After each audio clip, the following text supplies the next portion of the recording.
ദേവൂട്ടിക്കൊപ്പം വരികയാണ് അമ്മേ മൂകാംബികെ. നവംബർ 24 മുതൽ എല്ലാ ദിവസവും രാത്രി 8:30 നമ്മുടെ സ്വന്തം സൂര്യ ടിവിയിൽ.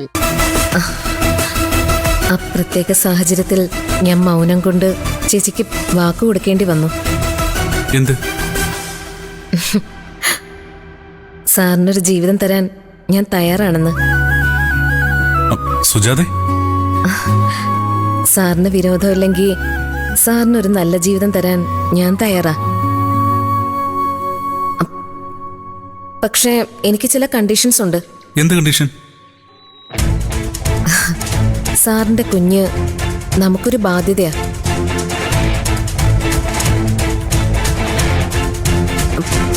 പറയുമ്പോ ക്രൂരതയാണെന്ന് വിചാരിക്കരുത്.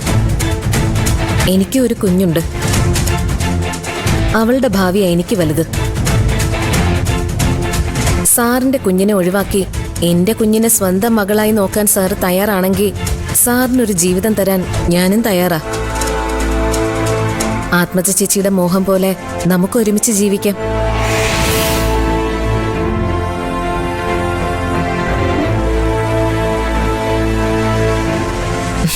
ഞാനും സാറും പിന്നെ എന്റെ കുഞ്ഞും നമ്മുടെ സ്വപ്നങ്ങളും പിന്നെ നമ്മുടെ കൊച്ചു ജീവിതവും.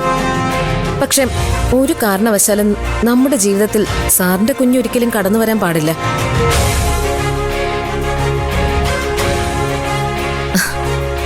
എന്താ, എന്റെ എഗ്രിമെന്റിന് സാർ തയ്യാറാണോ? വേറെ വഴിയില്ലല്ലോ. ഞാൻ തയ്യാറാ.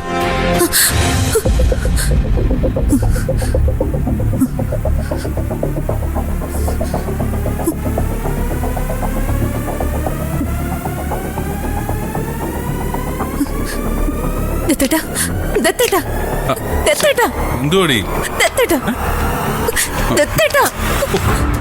എന്തുവാ? എന്തുവാടി? നിനക്ക് എന്താ? നീ വല്ല ദുസ്വപ്നം കണ്ടോ?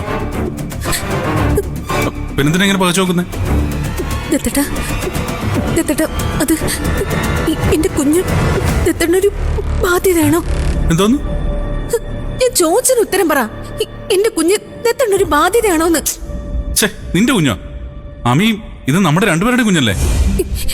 എന്നാലും അമ്മയോളം വരില്ലല്ലോ അച്ഛൻ. എന്റെ ഈശ്വര, കുഴപ്പമായി എന്നാ തോന്നുന്നേ. ഇവളെന്തൊക്കെയാ പറയുന്നേ?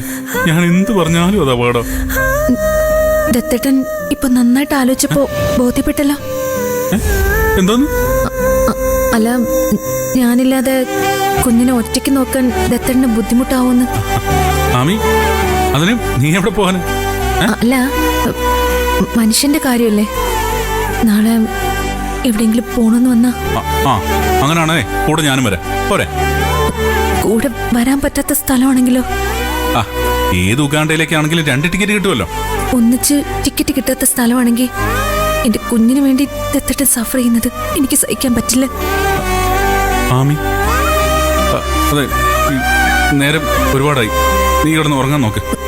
കിടക്കാമീ. എനിക്ക് ഉറക്കം വരുന്നില്ല. സാരമില്ല, ഞാനേ ആമിക്കൊരു കഥ പറഞ്ഞുതരാം. കഥയോ? വാ, കിടക്ക്, പറഞ്ഞുതരാം. കിടക്കാമീ. പണ്ട് ഒരു രാജകുമാരനും രാജകുമാരിയും ഉണ്ടായിരുന്നു. നിലത്തിഴയുന്ന സ്വർണ്ണ തലമുടിയും വെള്ളാരം കണ്ണുകളുമുള്ള അതിസുന്ദരിയായ രാജകുമാരിയെ അതിലും സുന്ദരനായ ഒരു രാജകുമാരൻ ഒരുപാട് സ്നേഹിച്ചു.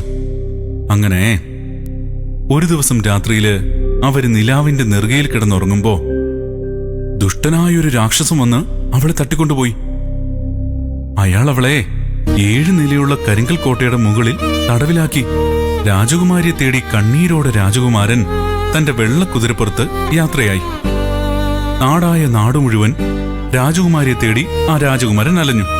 അങ്ങനെ ഒടുക്കം രാക്ഷസന്റെ കരിങ്കൽ കോട്ടയ്ക്ക് മുന്നിൽ രാജകുമാരൻ എത്തി. കേട്ടോ? എന്നിട്ട് 7 നിലയുടെ മുകളിലല്ലേ രാജകുമാരി ഉള്ളത്. അവൾ അവിടുന്ന് നിലവിളിച്ച പോലും രാജകുമാരൻ കേക്കില്ല. അങ്ങനെ അവസാനം എന്തേതെന്നറിയോ?